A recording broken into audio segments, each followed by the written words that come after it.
안녕하세요. 돈을 버는 TV의 차길재입니다. 오늘 영상은 손자병법에서 배우는 리더의 필승 전략이라는 내용을 가지고 영상을 한번 만들어 보려고 합니다. 사실 손자병법, 그러니까 현재와 과거와 미래, 우리는 무엇을 준비하고 어떻게 살아갈 것인가를 이렇게 제시하는 책이라고 제가 봅니다. 많은 세계적인 뉴스의 정치인들하고 또 아니면은 CEO들급들이 이 손자병법을 가지고 많은 도움을 받았다, 영감을 받았다, 이런 얘기를 합니다. 그렇기 때문에 이 책이 다시 수도 없이 많은 사람들이 다시 인용을 해가지고 새로운 책이 또 나왔는데, 저 같은 경우도 일찍이 그 시골에서 그냥 산골에서 그냥 서울에 올라와가지고, 어린 나이에 올라와가지고, 솔직히 뭐, 깜깜한 밤이었지 않겠습니까? 인생 내. 근데 이 손자병법이 그야말로 등불 같은 존재였습니다. 손자병법을 한 10번도 더 읽었다고 봅니다. 그래서 젊은 날에 많은 저에게 질문을 던졌고, 또, 참 길 안내 지침서가 되었습니다. 그래서 이걸 보면서 살면서 나는 과연 이 서울 이쪽에서 좋은 집도 차지하고 또 아니면은 꼬마 빌딩이라서 차지할 수 있을까? 이런 걸 참 제시를 많이 했었는데, 이 손자병법이 많은 걸 저에게 알게 줬다, 이렇게 생각이 듭니다. 요즘 사실은 우리 사회를 보면요, 정말 많은 분들이 참 생각이 많으리라고 봅니다. 제가 이렇게 한번 인용을 해봤는데, 우리들이 미처 생각 없이 주어진 대로 살다 보니까 세상은 온통 투기 세상이 되어 있다. 제가 이런 게 투자 쪽으로 관심이 많고 그런 유튜브를 지금 찍고 있지 않습니까? 그렇기 때문에 이런 쪽에 관심 있게 보죠. 세상은 온통 투기 세상이 되어 있습니다. 사실은 여러분들도 잘 인정하고 또 매스컴이 그렇게 되어 있지 않습니까? 어느 날부터 그래 됐습니다. 누구는 벼락부자, 그렇지 않습니까? 아파트 한 채 잘 잡은 아파트 하나 가지고 10억씩 이렇게 땡겨 먹는 세상이니까. 누구는 아무런 잘못 없이 그냥 열심히 일하고 있는데 벼락거지가 됩니다. 또 이 내용을 생각할수록 우물쭈물한 내 자신이 상당히 밉고 세상이 원망스럽죠. 그러나 이제 현실이기 때문에 이제 이 모든 것을 인정해야 됩니다. 인정하고 다음에 이 손자병법에서 제시하는 것처럼 준비해야 된다는 얘기입니다. 나에게는 영영 희망이 없을까? 근데 저는 이렇게 생각합니다. 기다리고 기다리다 보면 기회는 온다. 기다리고 기다리다 보면 기회는 온다. 일본의 최고 부자인 소프트뱅크의 손정희 회장이라 그런 사람을 제가 그야말로 상당히 관심 있게 봐왔고 좀 따라 하려고 애도 많이 썼습니다. 이분이 투자의 기재라 이렇게 얘기합니다. 뭐 짐 로저스 같은 사람도 투자의 기재다. 워런 버핏 같은 사람도 투자의 기재다 이러는데, 제가 보는 데 견제에서는 이 시대에 손정희만한 끼가 다분히 있고 투자의 기재는 없으리라고 봅니다. 왜? 우리 사회에 지금 곧 신문 보도상을 보지 않습니까? 쿠팡이라 하는 배달 업체를 한 10년 만에 미국 나스닥에 상장해가지고 장장 시가 총액이 70조가 넘어서면서 100조를 바라볼 수 있다, 이렇게 얘기합니다. 저는 그걸 보면서 세상이 미쳤구나, 이렇게 생각을 합니다. 왜? 쿠팡이 뭡니까? 그냥 배달업체 아닙니까? 배달 수수료 가지고 그건 10년 동안 장사한 걸 내용을 봐보세요. 한 번도 영업이익을 낸 적이 없습니다. 평균적으로 1년에 영업 적자만 하더라도 500억이 훨씬 넘습니다. 그런데 앞으로 많이 벌 거다, 이렇게 해가지고 시가총액을 그렇게 높게 평가를 하고 있습니다. 그거는 많이 벌지 안 벌지는 모릅니다. 한 해를 비교 한번 해봅시다. 현대자동차가 어떤 차입니까? 회사입니까?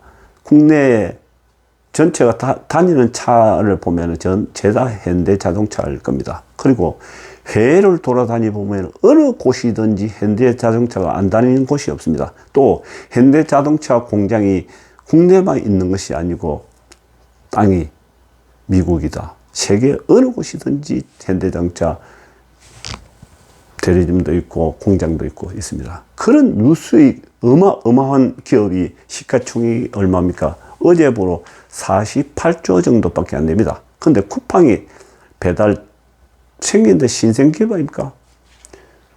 엊그제 생겨가지고 나스닥에 상장해가지고 단번에 70조, 100조를 바라본다. 이거는 미치지 않으면은 이런 숫자가 나올 수 없는 거라고 제가 봅니다. 자, 이제는 미친 세상입니다. 그렇기 때문에, 자, 미친 놈은 미친 대로 가고, 이렇게만 생각할 것이 아니고, 우리도 따라서 이 머니게임 세계에 미쳐보자는 얘기입니다. 그렇지 않습니까? 그러게, 소프트뱅크의 손정혜 회장이 한 말이 있습니다. 이 손자병법을 보고. 손자병법이 없었더라면 저도 없었으리라고 이렇게 얘기를 합니다. 손자병법 책이 그런 내용이 없었다면 내가 일본 최고의 부자가 될 수 없다. 이런 얘기를 합니다. 빌 게이츠 같은 사람도 똑같은 얘기를 했습니다. 중국의 알리바바 마웬 같은 사람도 똑같은 얘기를 했고 유수의 정치인들도 같은 얘기를 했었습니다. 우리가 최근에 자꾸 소프트뱅크의 손정혜 회장을 보면서 얘기를 하고 있습니다만, 쿠팡에다가 두 번에 걸쳐서 약 3억 정도를 3조 정도 투자했습니다. 근데 단번에 미국의 나스닥에 상장하면서 차액만 얼마 나왔냐면 35조 정도 넣어버렸습니다. 눈 깜빡할 사이에, 몇 년 사이에 그야말로 3조 투자가 30 몇 조니까 10배 정도 튀겨버렸죠. 현금을 잡아버렸죠.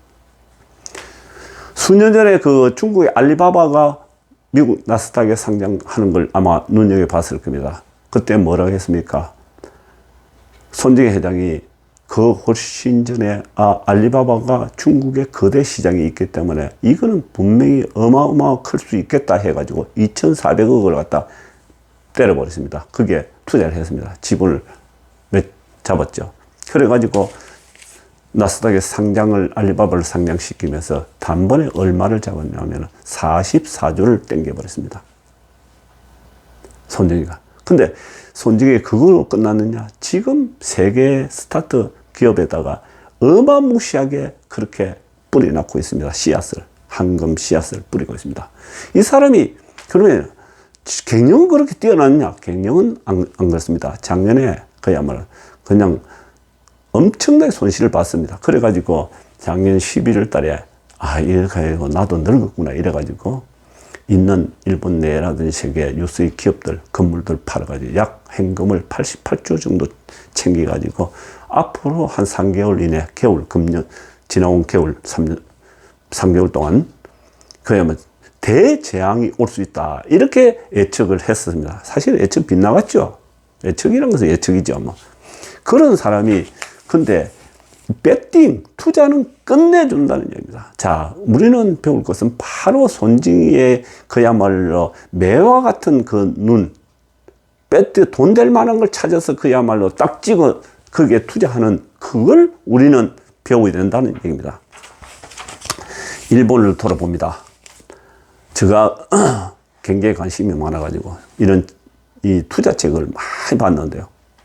7, 80년도 일본 경제를 돌아보면은 하도 호황이라 미국의 뉴욕 같은데 좋은 빌딩은 다 일본 사람들이 산다 그랬습니다. 80년 초에 중반까지.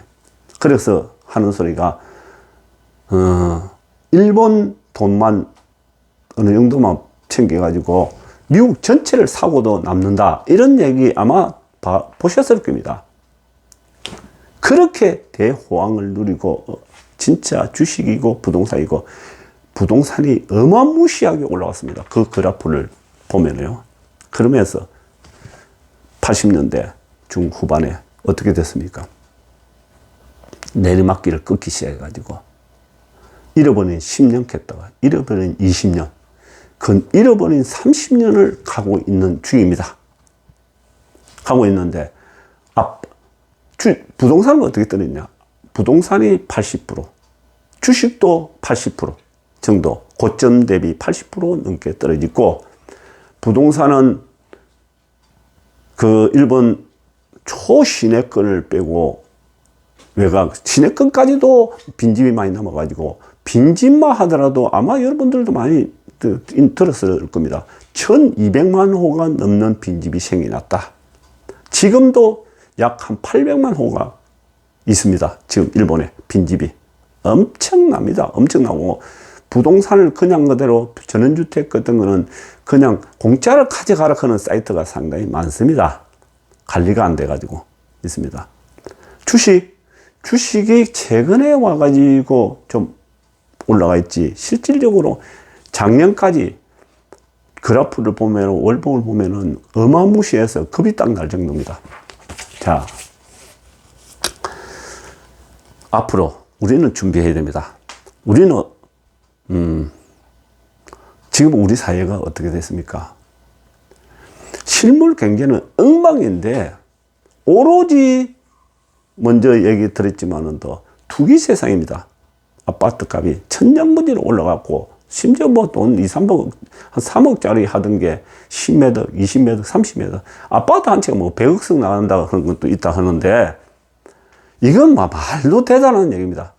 근데 주식 또한 마찬가지입니다. 엄청나게 올라왔지만, 지금 조정받고 있지만, 이 앞으로는 주식 시장입니다. 당분간 제가 보는 견제에서는 금년에 큰 불이 붙을 큰 장이 옵니다. 지금 대기하고 있습니다. 누구나가 다 이쪽에 관심을 두고 있기 때문에요. 분명히 오는데, 이 다음에 무슨 문제가 생기느냐? 내년에 대선이 끝나고 난 다음에 금리가 본격적으로 오릅니다. 그렇게 되면은 유동성이 이제 줄어들어가면서요. 물가가 오르면은 줄어들어갑니다. 그렇게 되면 민낯이 드러납니다. 실물 경제는 엉망이니까요. 그렇게 되면 어떻게 됩니까? 부동산, 일본처럼 그냥 우리는 빠른 속도로 삽시간에 올라오게 되면 삽시간에 떨어집니다. 급락이 옵니다. 주식 정말 아플 정도로 그런 폭락이 온다고 봅니다. 자, 여기서 우리는 기회를 찾아야 됩니다. 기다리다 보면은 기회는 온다. 그런 게 기다리고 기다리는데 준비하는 자에게 기회는 온다는 얘기입니다. 대폭락이, 부동산이 폭락이 오고 주식이 폭락이 오면은 그동안 웅크리가 있던 몸을 일으키게 되겠죠. 그때 폭락이 어느 시점 되면은 멈출 때인데, 그 무렵에 강남에로 진입하고, 상기 신도시가 우리의 먹거리가 있습니다. 상기 신도시. 상기 신도시가 지금 광명 또는 교산, 창릉, 왕숙지구 이런 데는 아주 좋은 입지를 가지고 있습니다. 신도시 아닙니까? 신도시에 살기 좋습니다. 여기에 준비를 하자는 얘기입니다. 근데 상기 신도시는 앞으로 지금 얘기를 하지만 10년 동안 이루어집니다. 뭐 길이라든 철도라든 이런 게 이루어지는데, 상기 신도시에 집중적으로 공부를 하고 준비를 철저히 한다면 그 사이에 금리가 오르면서 부동산은 끊기고 주식도 폭락이 온다는 얘기입니다. 그때 좋은 아파트도 잡고 또 건물 또는 건물도 잡고 하자는 얘기입니다. 그렇게 인고의 세월, 이제 이번에 그냥 우물쭈물한 내 자신이 밉지만은 그거는 인정하고 때를 기다리자. 그러면 그야말로 분명히 나의 기회가 온다는 얘기입니다. 여러분 꼭 맹심하시기 바랍니다. 여러분 감사합니다.